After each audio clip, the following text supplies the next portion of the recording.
If the talented Mr. Ripley proves anything, it's that being a deceitful little twink will take you far. You know, just maybe not in the direction you planned.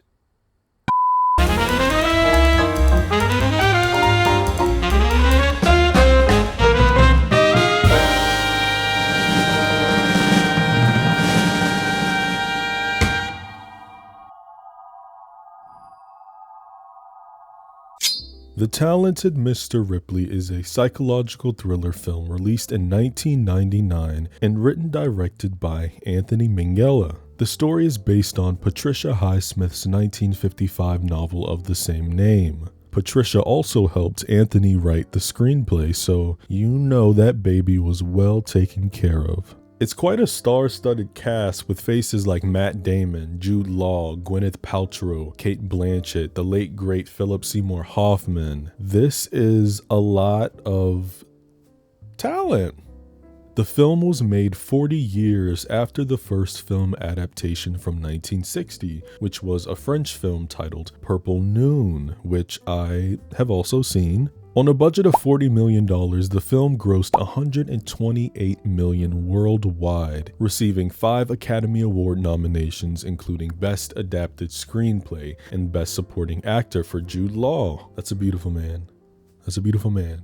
I can't remember the first time that I watched this, and my guess would be I was probably 17. And it blew me away. I mean, talk about a movie that I feel like that was The Talented Mr. Ripley was probably honestly like the first film that ever really kind of gave me a rush of anxiety, because like this Joker was just telling lie after lie after lie. Like, damn, all men do is lie. There are very few films, in my opinion, that can capture the seductive thrill of deception quite like The Talented Mr. Ripley. I'd even put Saltburn up there, which is a direct homage to this film.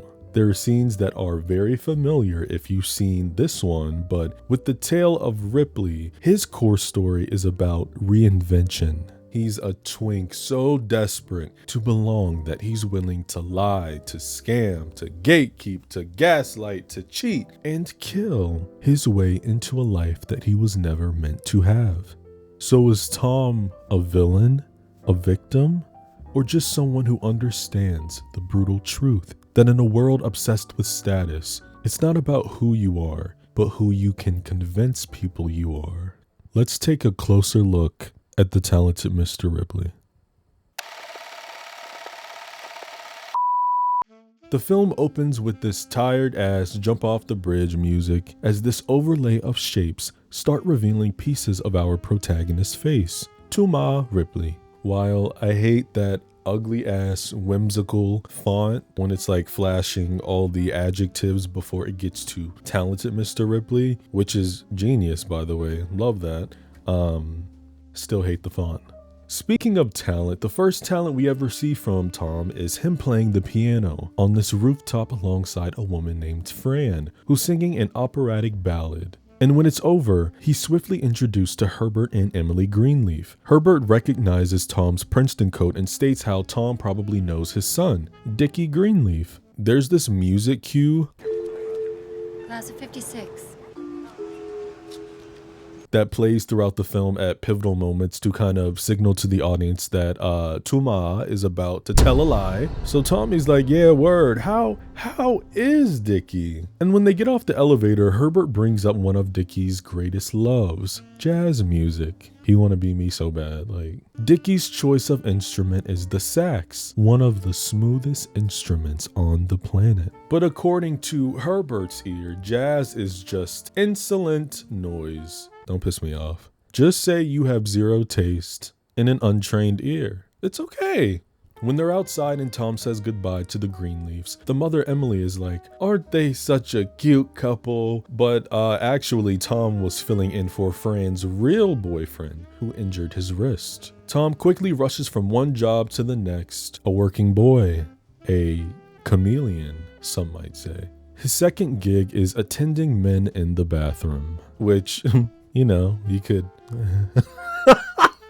You could read that a few ways if you like. The next day, Tom meets with Herbert at a shipyard, where Herbert starts rattling off about Dickie casually trashing his lifestyle, and we learn he's living with longtime girlfriend Marge, who is writing a book. They've got quite the nice life, you know, they spend their days on the beach or on a sailboat. Okay, hold on, pause. This was the moment, check it, this was the moment upon rewatching this that the man who, Herbert Greenleaf, who's playing Dickie's father, he was the principal in How to Eat Fried Worms. Do y'all remember that movie? That's my son's talent, spending his allowance. Ah, yes, trust fund, baby. Herbert asks Tom if he's willing to travel to Italy and persuade Dickie to come home for a reward of $1,000. And you know what's up, you know I love a conversion. So for reference, $1,000 in 1958, and right now, this fucked up economy, 2025, would be a little bit over $11,000. Damn! Imagine a man paying you $11,000 to say, hey, go to Europe and persuade my son to come back home. But then again, the person that you are persuading doesn't exactly know that you exist. So there's that. What's funny is that he doesn't even give the guy a definite answer, but Herbert's like, the offer's too good. You're going, brokey. So since Tom is now on his way to Italy to meet this Dickie, he's got to do a little bit of homework. He's listening to jazz records while blindfolded, guessing the artists. We hear Chet Baker's My Funny Valentine in the background. Love that song. We also hear Charlie Parker, Duke Ellington, and this dude's even got notes on like all of Dickie's contributions when he was in school. Like, bro was researching. He was researching, babes. He's got neighbors upstairs that are just arguing and throwing shit around in the apartment. Very ghetto, very ghetto. A chauffeur picks Tom up the following day, putting his luggage in the car and opening the door for him. Yeah, I know he not used to this type of treatment, so this is just, he like, oh, well then. I don't have a tie on. And more than that, before the chauffeur drives off, he says, you know, the Greenleaf name opens a lot of doors. Oh, does it now? When Tom gets to Italy, one of the first people he meets is a woman named Meredith Randall. I'm Meredith, by the way. Hello, Dickie. Meredith Randall. Dickie Greenleaf. Trust me when I say the lies have only just begun. Meredith states how she saw Tom standing in the R section, even though he just told her that his last name was Greenleaf, which is G. And because Tom is so quick on his feet, he conjures up just an excuse like that. I don't know, like truly a talent, if you ask me. I don't know. But Meredith's last name doesn't start with R either. Oh, two liars, huh? Her real last name is Logue. Who? As in textile logs. Miss Mama comes from Shmoney. We get some beautiful scenery of Italy as Tom is dropped off in the city, and my God, this country is so fucking beautiful. I want to visit Italy so bad. I've said for so many years that if I was to learn a second language, it would be Italian. I love it, you know? I love it. From Tommy's hotel room while practicing his Italian, this creep is watching the real Dickie and Marge through a pair of binoculars. So it's time to let the show begin. He puts on these highlighter yellow Speedo shorts and heads down to the beach to get a closer view. Looking so out of place and awkward, Jesus Christ. And after pretending to have been standing in the shallow end of the ocean, Tom greets the couple by saying he went to Princeton with Dickie. And little Dickie has no idea who this cat is. Princeton's like a fog. America's like a fog. Dick asks him what he's doing here, and Tommy's like, oh, I'm just passing through. You know, I be vibing and shit. You're so white. Do you ever see a guy so white, Marge? Damn. Marge invites Tom for lunch one evening, and after Tom walks away, Dickie tells her how he has no idea who that guy was. Later on, Tommy catches Dickie on a moped looking sus with an Italian woman who hops on the back of his ride. So, uh-oh, looks like we got some trouble in paradise. Dickie comes home to Marge, who's pissed that he's late, and Marge is all, well, we ate without you since you took your sweet ass time sticking your salami in a little Italian hoe. And Dickie's like, we? Yup, Tommy's here. Surprise, Dickie asks Tom if he knows how to make a martini. He doesn't. So Marge does it herself. And this transitions into Dick saying that everybody should have at least one talent. Look, I'm not going to disrespect my mixologists, fellow bartenders here, but referring to, I get it, there's a whole school, they have the whole school course, whatever, but referring to making a martini as like a talent is a choice. Anyone can learn how to make a good martini. Now with cooking, that's different.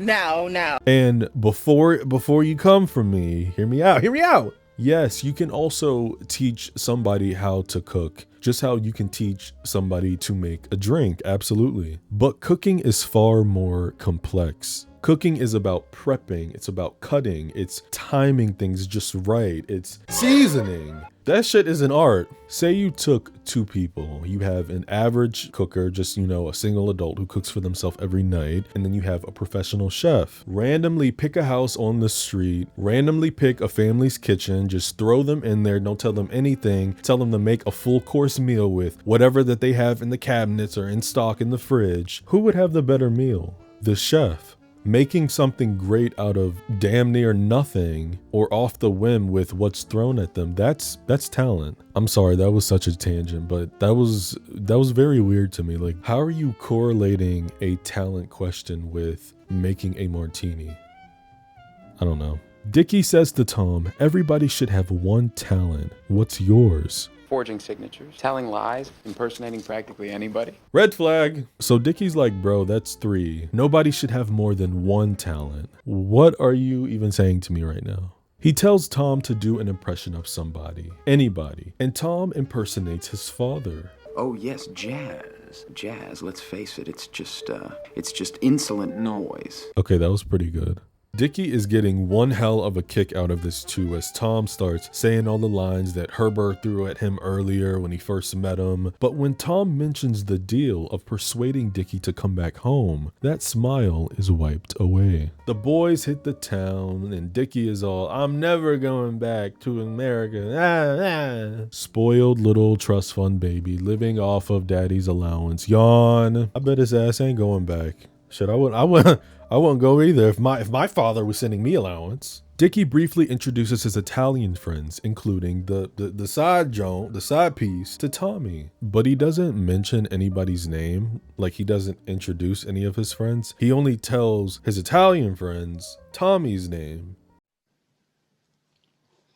Tom visits the couple another day to say his goodbyes since he's headed back to New York. That is, until he intentionally drops a stack of jazz records from his bag. Whoops, oh my god, you're so clumsy, you know. Catching Dickie's eye, who pulls out the classic line, "You like jazz?" Love jazz. Dickie tells Tom that he's got a sailboat. We already know this. And he's like, ask me what I called it. He called it Bird, which was the nickname for the jazz musician Charlie Parker. Marge then says that boats are female and you can't name a boat after a man. Huh? Girl, be quiet. The gays are sword fighting. Dickie takes Tom to this booming jazz club. A woman is kissing all up on him. Man whore. Then he goes on stage with a friend to sing. Americano, Americano, very alla moda, ma si beve whiskey and soda. Americano, Americano. Find it. Some whiskey and soda. Americano, Americano. Bippity bop. Word. They scream for Tom to run up on stage with him, and they all have a cute little moment. Look at this. Look, just have it. So cute. So it appears that Tommy is... Whoa, bro. We've never done that before. There's an intercut voiceover with Dickie reading aloud a letter he's typing to his father, basically egging him along and writing in the perspective as if Herbert's plan is going accordingly. Dickie has officially given Tom his own room and everything. He's infiltrated the system, guys. Take notes, bitch. He eavesdrops on a conversation of Dickie telling Marge that Tommy Hilfiger will only be with them for a little while. He makes me laugh. And Tom just can't help himself. He goes into their room and starts putting on Dickie's watches as he imitates not only Dick's voice, but Marge's as well. Oh, I like him. Marge, you like everybody. Yeah, that's not normal. During breakfast, Tom is eyeing Dickie's pinky ring. This is important, put a pin in that. And we learn Marge went through hell bargaining for it, and she made Dickie to promise to never take it off. Later on, after telling Tommy some history of her and Dickie's relationship while strolling the streets, Marge stops to buy some fruit from the Italian side piece, who is definitely side-eyeing her. I wonder if she knows. I wonder what she thinks of me. Cut to the mysterious Italian woman telling Dickie she needs to talk to him. Oh, hell no. We know what that means. Punch her in the stomach, Dickie. The boys write another letter to Herbert to play the game, and Dickie can't help but notice how the only thing Tom brought with him to Italy were Shakespeare books and no clothes. So why don't you just wear my clothes, Dickie suggests. And you know Tommy Bahama is bricked up at the thought of this. But he doesn't comment on it. Instead, he tells Dickie to sign his signature onto the postcard. Big mistake, buddy. Did you not remember what he said one of his top 3 talents were? Dick says to Tom, you know, you're not ugly when your glasses are off. But he says it in a very, no homo bro way. Right. But Tom is homo all the way. Especially when his boo grabs his glasses and puts them on and he's like, you look like Clark Kent. Then when he takes them off, he's like, now you're Superman. Okay. He wants him so bad. Tom starts cross-examining Dickie's handwriting and how he writes his S's and T's, saying there's a deep secret, a pain. All of his words never touch the line. That's vanity. And from here, things get even fruitier because they play chess. What you trying to say? While Dickie is naked. Oh, in the fucking bathtub. What's going on, boys? If you were watching this and you were not catching any of the homoeroticism, any of the queer subtext, bro, you probably know by now. Like that's what's going on. What the f is going on here? What is going on here? If I was straight, do you think that I would want another chap, another bloke in the washroom with me while I'm soaking my walnuts in the tub? Like, girl, bro, no, I'm absolutely not. But turns out I'm somewhere over the rainbow, so hey Jude. This might be my favorite scene in the entire film. It's shot so tastefully. There's this smooth, sexy saxophone on the track that's blending so well with these extremely intimate close-ups of Dickie dragging on his cigarette, moving his chest pieces, all wet, the warm lighting, Tom's eyes trying so hard not to watch him as he sips his wine. Brilliant! It's brilliant! Brilliant! Dickie asks Tom if he has any siblings, to which he says he doesn't, and neither did Dickie growing up. And guess what? Nor did Marge. They're all only children, Tom says. All only children. What does that mean? Dickie repeats. It means we've never shared a bath.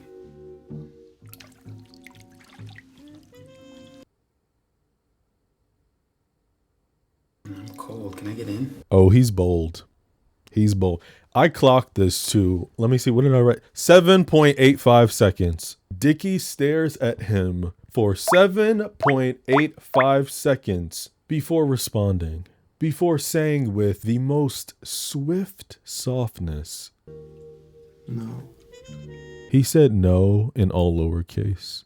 God damn, this is cinema. This is cinema. This scene is so good. You know? I would pay good money to find or to make this exact scene, but give me the black version. Yep. Amen. Yup.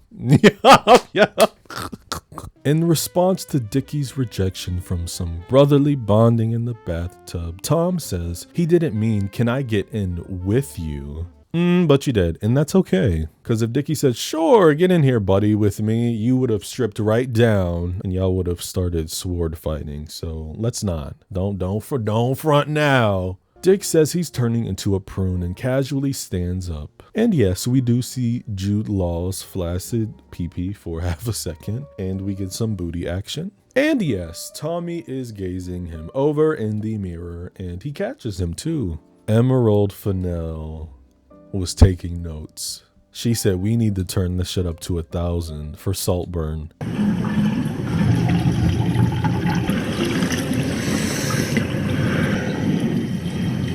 The next day, the boys pick up Daddy's allowance, and we find out that every time Dickie has to identify himself, the clerks question the authenticity of the photograph because it's an old picture of him. A man hands him more mail from Herbert, who expresses his impatience and wants to know when Tom's coming back with Dickie. He wants Dickie back by Thanksgiving. But Dickie's got his own plans. He decides to take Tom to Roma. And while he's checking out 2 Italian women, I'm checking out the 2 Italian men on the bottom right. Word. Estoy enamorado.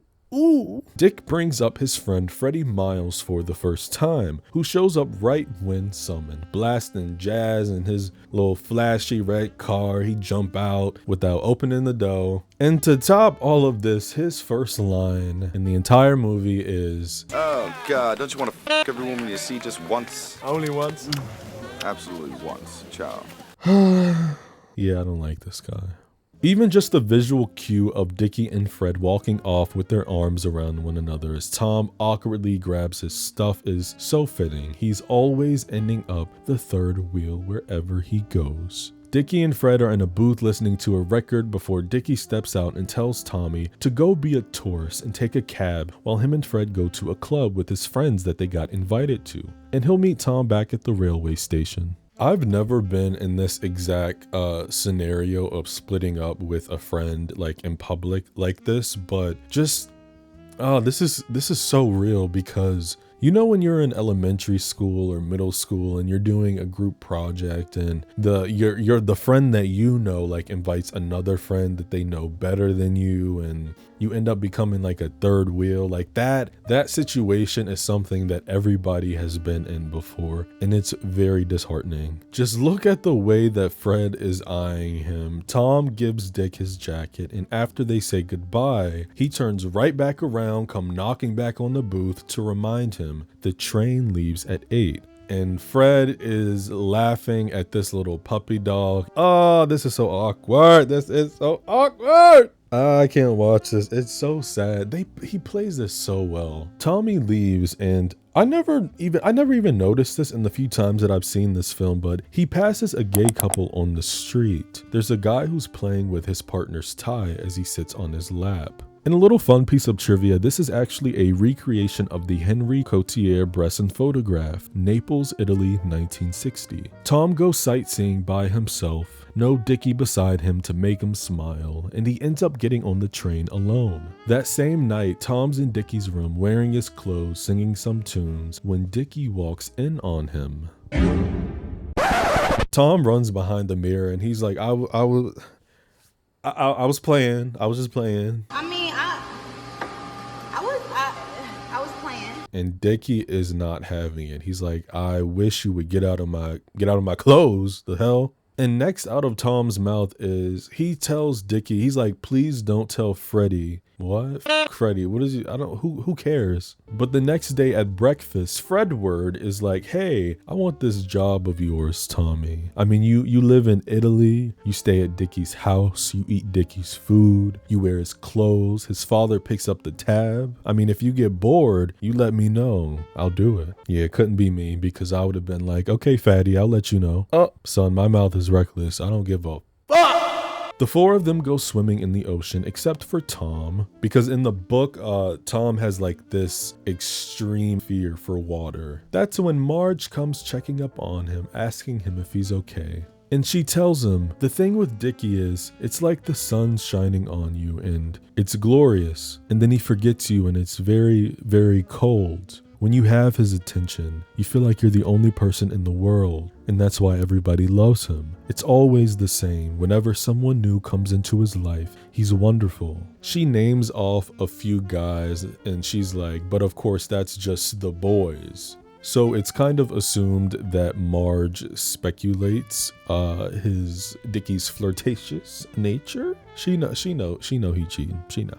Later on, Dickie and Marge are playing Bang Bang under the boat, and Tom's freaky ass is watching. Yo, and you know Fredward is taunting him. As they're sailing back, the side piece, the Italian girl, Silvana, catches them all sailing back.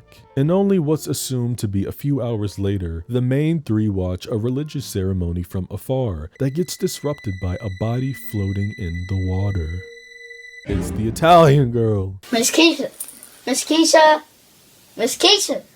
Oh my fucking god, she fucking dead. A group of people run out to bring her body ashore, and Dickie is screaming for someone to get an ambulance. Baby, y'all are like 400, maybe 1,000 feet away, and you're high up and it's windy. They can't hear you. An ambulance does arrive though a little bit later, and Tom asks if one of the two guys who were grabbing up on each other was the Italian girl's fiance. And Dickie's all, I don't know, why are you asking me? Okay, bro, put on a performance, why don't you? Dickie starts spitting about Italy as he kicks in some chairs and a table, not giving a that he's looking very bad to Marge, and he goes to play the sax and be moody because he just lost his main side piece. Womp womp. Tom comes in telling Dickie that he knows about Silvana and why he's upset. What about us? You don't have to clean up! Really? I can't stand his ass. Dickie reveals that Silvana was pregnant and alludes to the dangers of what could happen to him being the father. And Tommy's simp ass is talking about, I'm ready to take the blame. I mean, you've been so good to me. You're the brother I never had. I'm the brother you never had. I will do anything for you, Dickie. This is for us. This is for us. I love you. It's getting weird. And the next day, Dick tells Tom that we've had a good run, buddy, but we need to wrap up this little scam we've been running on my pop. Dick wants to go north to San Remo, and he proposes the idea of going to a jazz festival, going out in style. On the train, Dickie is fast asleep, and Tom takes off his glasses, smelling Dickie, now taking him in, leaning closer, Prossima stazione Sanremo. and staring at his reflection in the glass. At the jazz festival in the middle of the show, Dickie starts digging for the truth about Tom and Princeton. He eventually gets Tom to reveal that he didn't actually go there, and Dickie also thinks he lied about liking jazz. And Tom even tells him that he's like smiling about this too. He says that I've gotten to like everything about the way you live. Yikes. I don't think we should be proud of that. Dickie rents a boat the next day, and the boys go riding out into the ocean. I wanted to tell you my plan. God. So tell me. They let the boat idle, and Tom tells Dickie that he's formed a plan to come back during the new year. Maybe he could get a place, or they split the rent on a house, etc. And Dickie is like, no, revealing that him and Marge are going to get married. So you know Tommy is about to have a bitch fit. He's like, what do you mean you two are getting married? You was just checking out all these other bitches. You was making out with hoes in the club, and now you talking about getting married. Word, that's absurd. And Dick tells him, I love Marge, Tom. And Tom's response is, well, you love me and you're not marrying me. Oh, girl. So Dickie has to clarify he does not love Tom. And frankly, he's relieved that he's leaving. You're a leech. It's boring, he says. You can be quite boring. You can be quite boring. Funny thing is, I'm not pretending to be somebody else, and you are. What? The call is coming from inside the house. Tom starts saying how there's something between them. The night they played chess while he was in the tub, how he boned Marge on the boat while all of them had to listen, how he's lying to Marge, knocking up Silvana, ruining everything, everybody, and oh, you want to play the sax, but then oh no, you want to play the drums. So which is it, Dickie? He kind of ate him up, I ain't gonna lie. Dickie gets up and he starts slapping him in the face saying, who are you? Who are you to tell me anything? Then goes to start the engine, running his mouth off. He's patronizing Tommy and how he follows him around like a little girl. And that's when Tom picks up an oar and swipes Dickie across the face. Not gonna lie, every time I see this, the effect of that rip in the blood. Oh, God.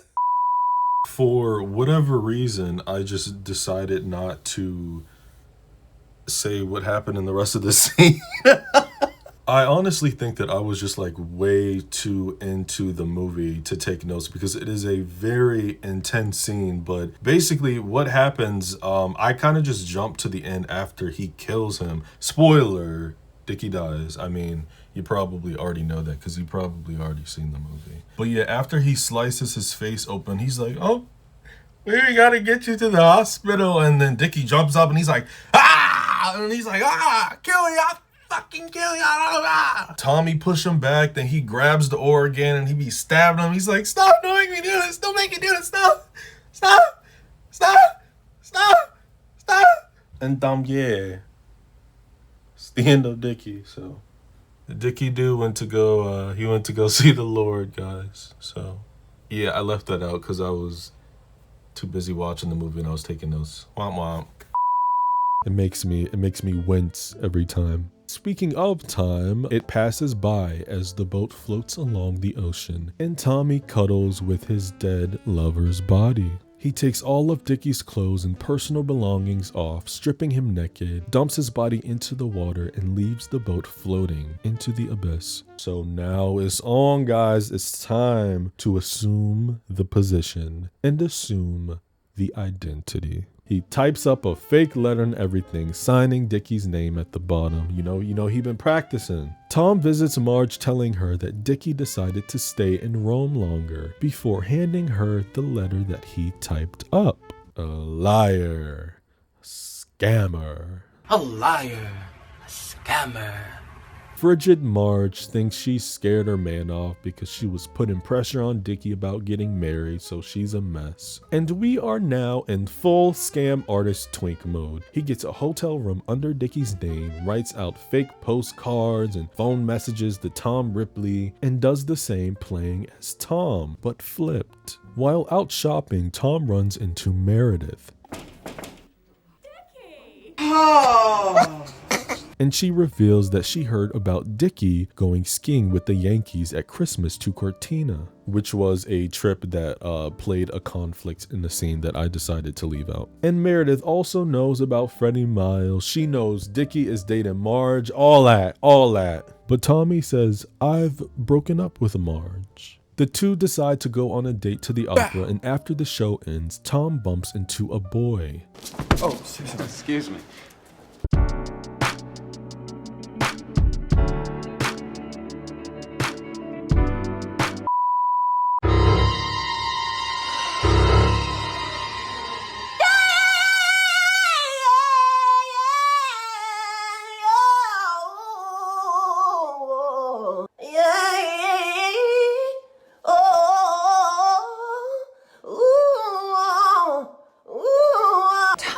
Marge. Janet!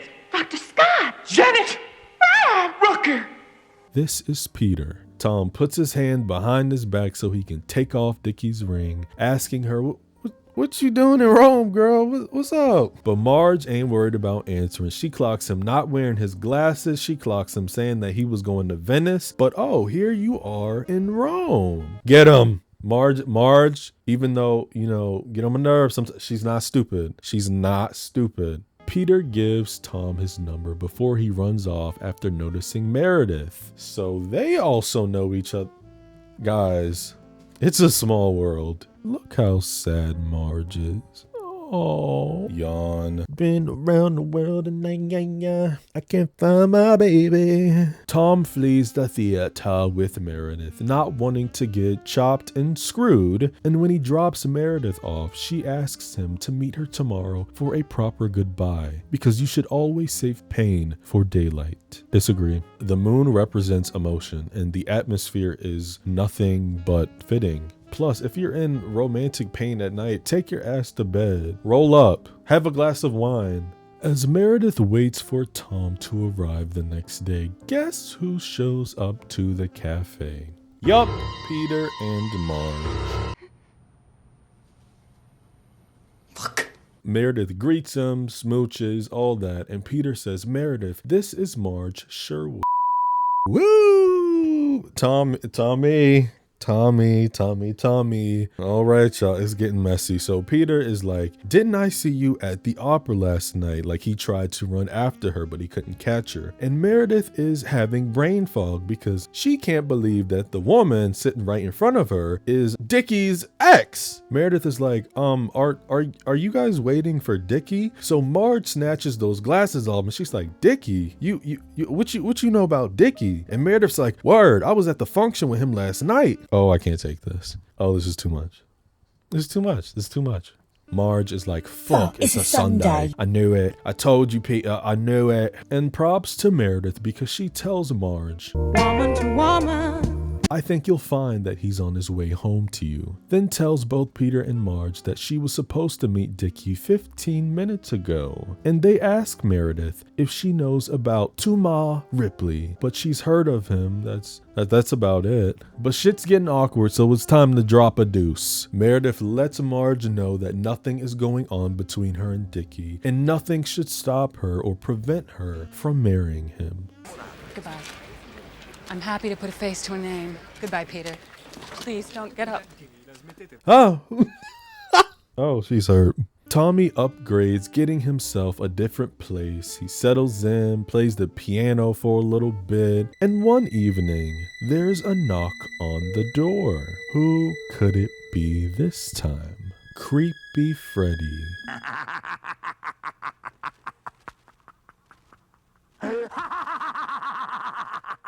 No, not that one. Dickie's bitch-ass friend. Tom tries to take off Dickie's ring, but it's too tight, so just shove it in your pocket.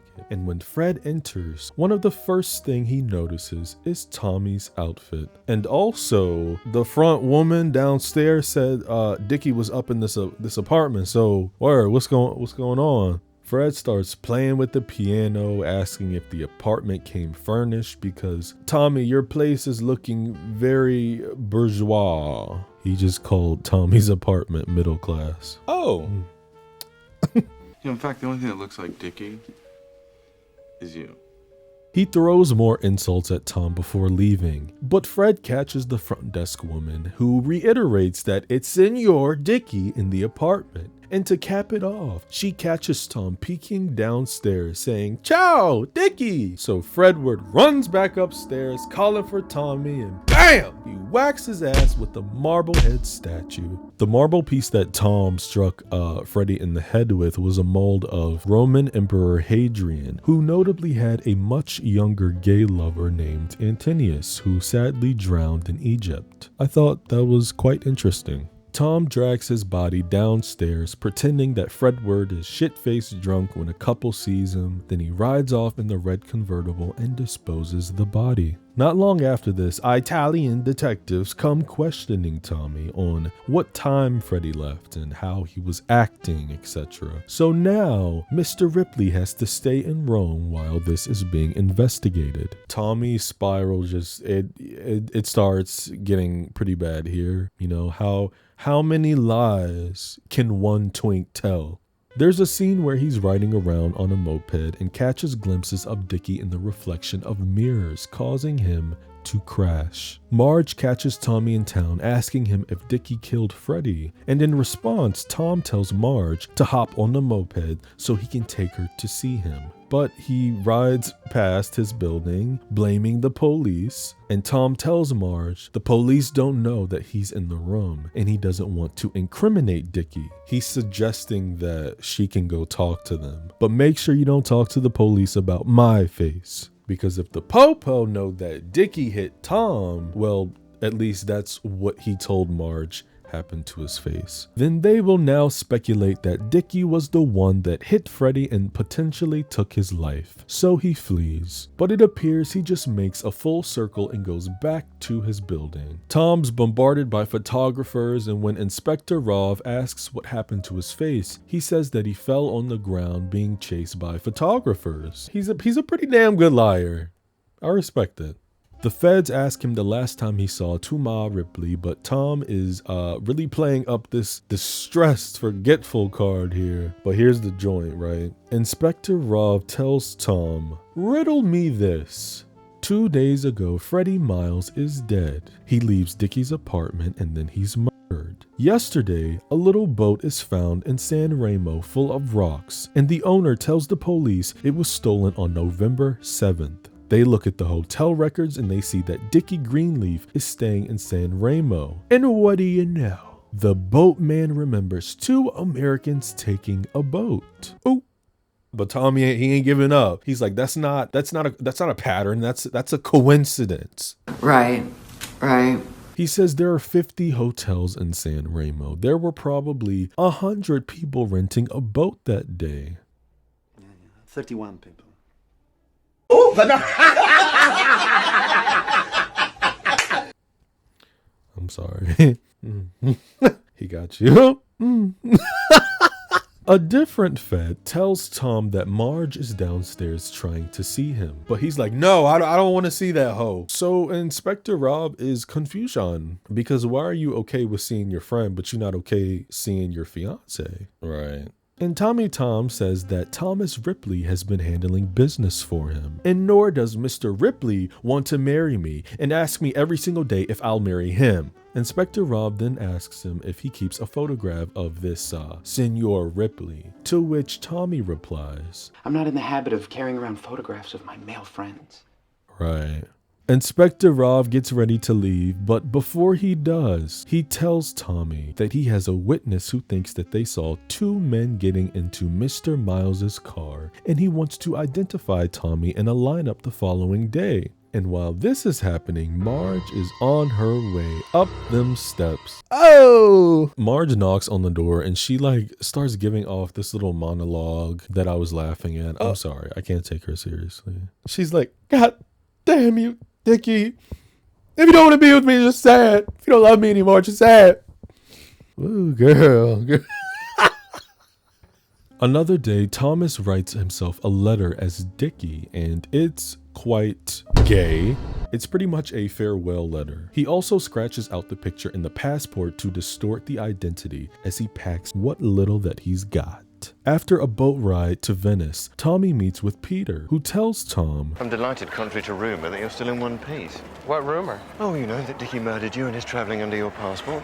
LOL. Peter agrees to go to his interrogation with Tom as a translator, and little Tommy is having a fit because the man who is interrogating him is not the same detective. The Academy swapped it out because they were mad that Inspector Rov, who is the guy that this case was assigned to, he let Dickie disappear from Rome while he was the main suspect of Freddy's murder. That probably sounds confusing. I probably didn't describe that well. Anyway, Tom, he's upset because he doesn't have the same detective. The detective that he has now is one that was in Rome when all of this happened. So they only get 2 questions in this little this joint, and the inspector asks Tom Ripley if he is a homosexual, and he says, no, I'm not. Right. The detective starts screaming at Tommy, accusing him of killing Freddy before handing him the letter with his name on it that Tom wrote to himself as Dickie, remember? We see on the letter it's now January 1959, and the letter reads out, I'm getting out of this. Freddy's death, Sylvana, I thought about going to the police, but I can't face it. I'm sorry, I can't control my British accent sometimes.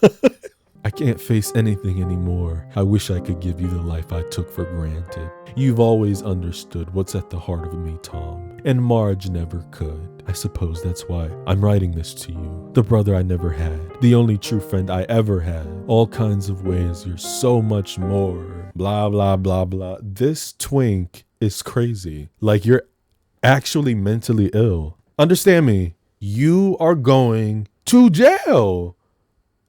Period. Tom tells him that it's a soup upsides note. You know the word I'm trying to say. Saying, you dare ask me all these questions and you already read the soup upsides note? As if Dickie would write any, like I said, mentally ill. Mentally ill. None of that will come out of his mouth. Peter setting a table for him and Tom, asking Tommy if he believes the letter is real, to which Tommy starts speaking indirectly, asking him, Don't you just take the past and put it in a room in the basement and lock the door and never go in there? That's what I do. then follows that up with, then you meet someone special and all you want to do is toss them the key, but you can't because it's dark and there are demons. He's so poetic. He's so introspective, you know? Tommy says how he wants to fling the door open, let the light in, and clean it out, clearly hinting to Peter that he's talking about some serious stuff, but little P.E. thinks that it's just the music talking. Marge visits the boys, gleeful to see Peter, but disappointed to see Tommy. She tells them Herbert has hired an American private investigator, and apparently Dickie cashed a check for $1,000, $11,000, remember I told you, $11,000, before he disappeared, and she doesn't think that he would take his own life. I mean, who the hell would cash a check that big and then take their own life? Why are we listening to the women, guys? They arrive to Tom's new place, and the first thing out of Marge's mouth is she's looking around. She's like, how'd you afford this? First of all, mind your business. Second, Peter found it for me, and I can pay for it because the building's old. But Marge is not stupid. She laughs to herself and Petey's like, what's funny, Pooh? And she says, oh, nothing. I was just thinking about when Tom first came to Italy. And look at him now. She said, oh, you Hollywood now. You Hollywood now. Marge and Tommy go to meet Herbert, who has a bunch of questions for Thomas so he can fill in the blanks. And Marge is just, look at this chick. She's dragging on the cigarette like, I know what you did, you little faggot. But Herbert requests to speak to Tom alone. And he does not suspect an inch of Tom. He's more so siding with him, telling Ripley he's been a great friend to Dickie, and how with Dickie everything is always someone else's fault. And when he's confronted, he lashes out. That night, Tom is speaking in his sleep, nightmares going crazy, son, and someone comes knocking on the door. It's Petey and Marge. Peter clearly sees that he's shaken up, but Tommy just brushes him off, and when Peter suggests coming back to keep him comfort, Tom gives him your key. How adorable. Make sure you keep a knife under your pillow, Peter. While Tom is taking a bath, there's a knock on the door and it's Marge, who says that she found Dickie's rings. Oh shit.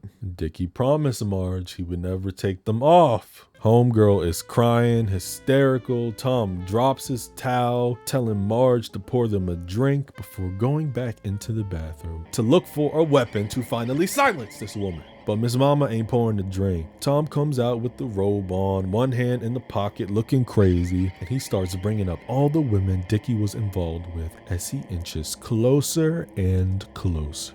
Marge keeps stepping back, fear stricken in her face. Tommy boy is trying to manipulate Marge into how Dickie is a liar, how he would go crazy if anybody contradicted him, how he wouldn't, I wouldn't put it past Dickie to kill Freddy, you know? And oh, we see his hand is bleeding. What's going on? He tries to shake things up even more by saying, I love you, Marge. You think she's gonna believe that? Marge asks him again, why do you have Dickie's rings? She's shaking in her little thrift jacket, and right before Tom tries to hug her, Marge? the next day Tom visits Herbert, and when he steps in, we only overhear the last few lines of dialogue. Marge is like, I don't know. And Herbert says, Marge, there are two things. There is female intuition, and then there are facts. I'm gonna smack one of you bitches.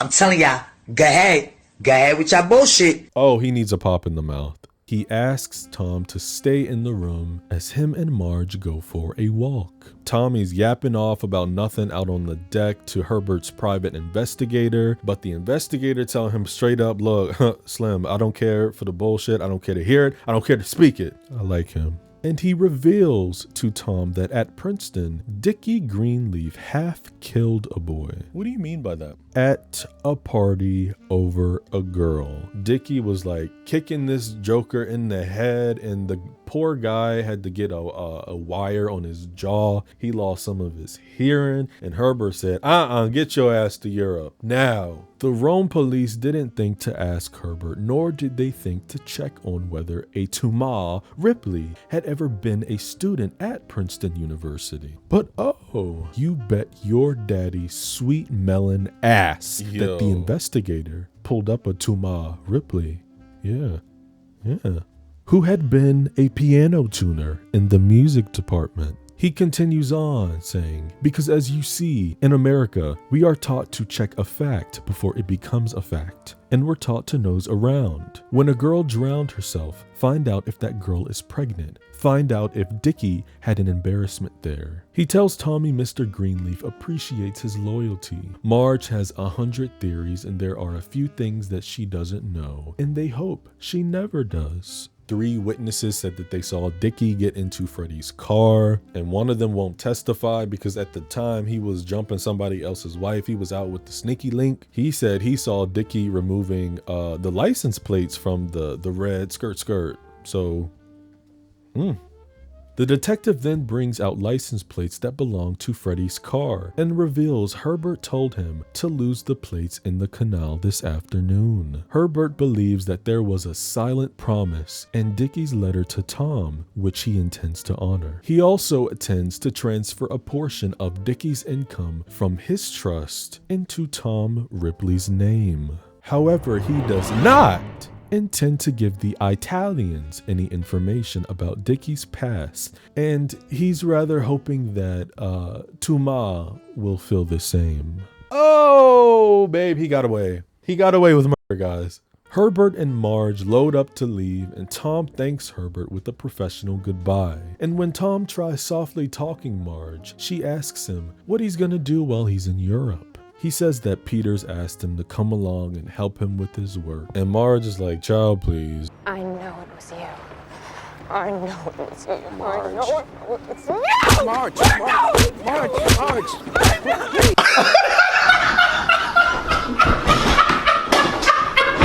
So Tom and Peter are on a boat just singing happy as ever. Tom stays high up to catch the sunset, and after time passes, we hear someone off screen yelling for Dickie. And when Tom turns around, this goddamn Meredith once again. Again.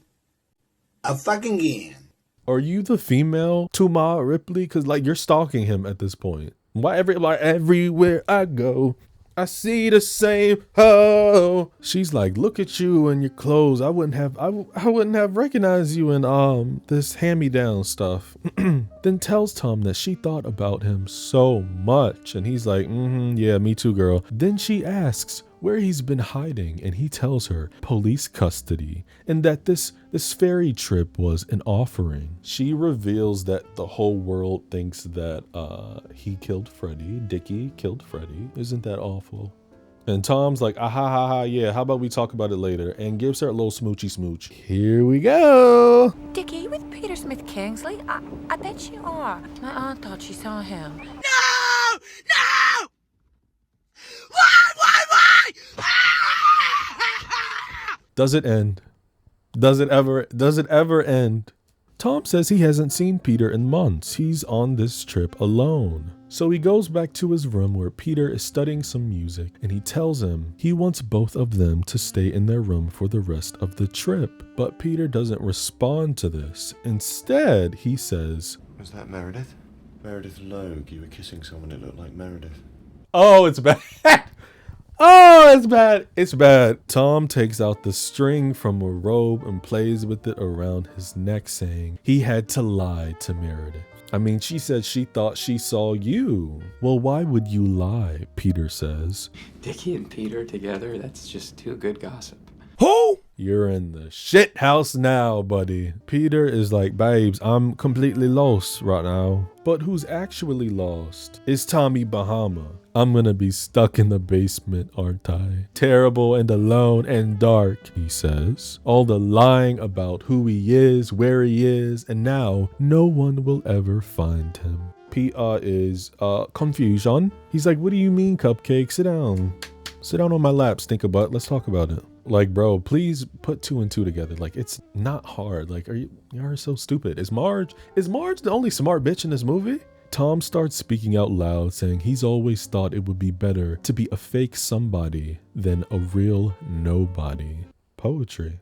But Peter reassures Tom that he's not a nobody. So Tom asks him, tell me some good things about Tom Ripley. And when Peter tries to sit up, he's like, no, don't get up. Oh no, oh my gosh, oh no, not this. Tom starts wrapping the string around his hand as Peter starts naming off the good things about Thomas Ripley. Tom is talented. Tom is tender. Tom is beautiful. Tom is a mystery. We cut and see Ripley walking back into the room, alone this time, as the audio from the previous scene continues. He slides down the wall as the audience now recognizes the beginning of the film. Some of Peter's last words are that Tom has someone to love him. And then we hear, Tom is crushing me. Tom is crushing me. Tom, you're crushing me. And as Tom Ripley's sobs fade out, the doors to the closet close in this very interesting shot. The mirror is closed in, and that little room that Thomas placed himself in fully closes with all his secrets with him.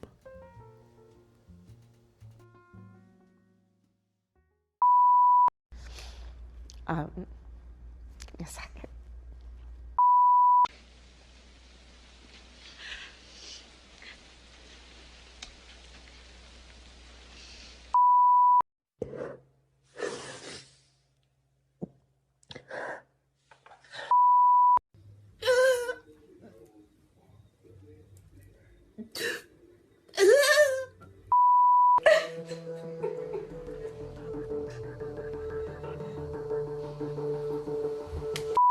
You can't keep getting away with this! There's something profoundly sad about the talented Mr. Ripley. Not just because of the obvious, murder, deception, trail of broken lives, but because Tom Ripley is practically a ghost long before he actually kills anyone. He's a man who exists in the margins, constantly trying to rewrite himself into the story, only to realize that he'll never really belong. He's an outsider. His longing to be appreciated and seen as something everybody going through the human experience will resonate with, no matter what age. When you're a kid, you want your parents' attention, to show them a new dance, to show them that you can jump off a chair. You look, mommy, I'm a look, mommy, yeah. When you're a teenager, you want to make friends. You mold yourself through the years of academics in a way you see fit to protect yourself from harm, bullying, isolation, whatever the case may be. And when you're an adult and romance comes into your life, you do whatever you can to impress that special someone. Maybe you also want to impress your higher ups in the career you've chosen. Or perhaps there are open wounds in the family and you feel you need to prove that you have a successful career in life. Point is, I don't care who you are. Everybody on this globe, on this rock, cares what someone thinks or has thought about them. Whether it's as small as how you present yourself out in public with what you wear, to something as big as being a freaking public figure and in the public eye. But as far as this film goes, we are given a dust of info about Thomas's past. And it's only fitting, because who's to say that Ripley isn't in his 11th persona already? And who knows how many other men he could have pretended to be. The repressed sexual yearning for Dickie is a whole other aspect in itself. You know the old saying with people who are in their questioning phase when they say, I don't know if I want to be this person or if I want to this person. Will both apply here. The film never allows Tom the space to openly name what he's feeling. Instead, it manifests through obsession, through borrowed clothes, and how Tom clings to every word that Dickie tells him. That look in his eye, Dickie is effortlessly charming. Not only is Jude Law such a brilliant actor, but he embodied the fuck out of this character. I mean, I hated his ass. He's dangerously unbothered by the weight of the world, and he knows Tom is drawn to him. And for a while, he indulges in it. I truly wonder what was going through his head in the bathtub scene when Tom asked if he could get in. 7.85 seconds, y'all. I told y'all. Little too long, a little too close for comfort. I mean, the stereotypical average heterosexual male would like immediately be like, no, like what? Or like started cussing him out or just threw water on him and be like, no, it, whatever. But there's something about that long pause that seemed to be a contemplation. Was it a consideration? Was he trying to figure Tom out? Surely he sensed that Ripley was an undercover homosexual. Dickie can flirt with Tom, he can tease him and never face consequences. But when Tom does it, his desires creep too close for comfort and he's cast aside. And in a world that won't let him love the way he wants, Tom turns to the only thing he can control, his ability to erase, to replace, and to slip into a new skin until no one can tell where Dickie ends and Tom begins. It's tragic, it's romantic, and it's heavily queer in the most tragic way. We've all at one time or another felt like we're on the outside looking in, watching people who seem effortlessly at home in a world while we fumble through, hoping no one notices the cracks. And Tom takes that to the extreme, though his obsession with Dickie isn't just desire, it's hunger. He doesn't just want Dickie's life, he wants to be someone worthy of one like it. And when he realizes he never will be, he does the only thing he can, he fakes it. And faking it works until it doesn't. That's what makes this film so unnerving, not the murder, not the manipulation, but the ever so slow realization that Tom is running in a loop. No matter how many names he adopts, how many people he convinces, he's still alone.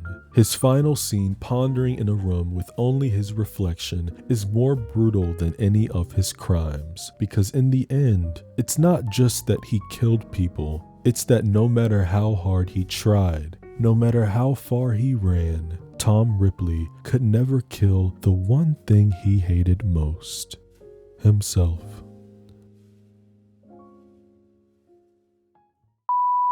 I've got some questions I would like to ask you. Do you think Tom Ripley is a sympathetic character, or is he purely manipulative?